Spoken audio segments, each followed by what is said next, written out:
Alright, so to change a cabin filter on a Honda Pilot from 2008 model to 2012, what we have to do is we're gonna go over to this glove box. We're gonna open this glove box, and then you squeeze from the edges just like that, and the glove box come down.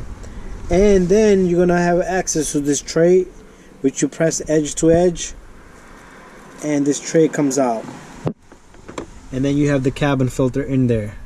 So that's how simple this is. And what we're gonna do is we're gonna change this cabin filter. Let's finish this out. Check.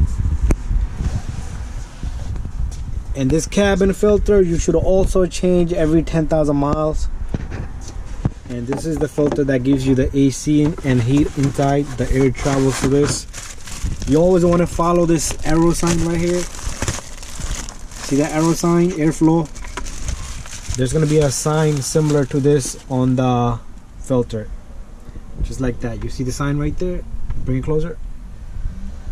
Alright, let me get my light. There you go, airflow. So we're going to put that facing direction just like that on the tray.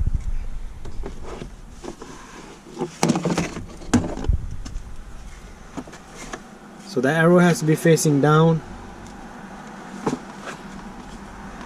Once you get the filter in there,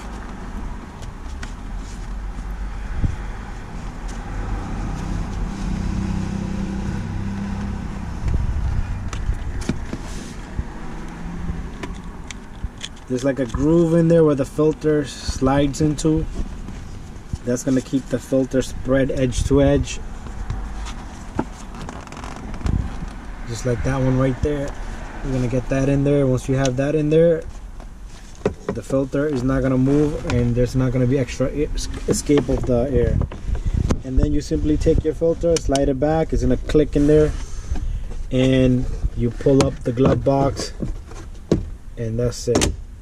And it closes. And that's how you change your air filter, cabin filter on a Honda Pilot.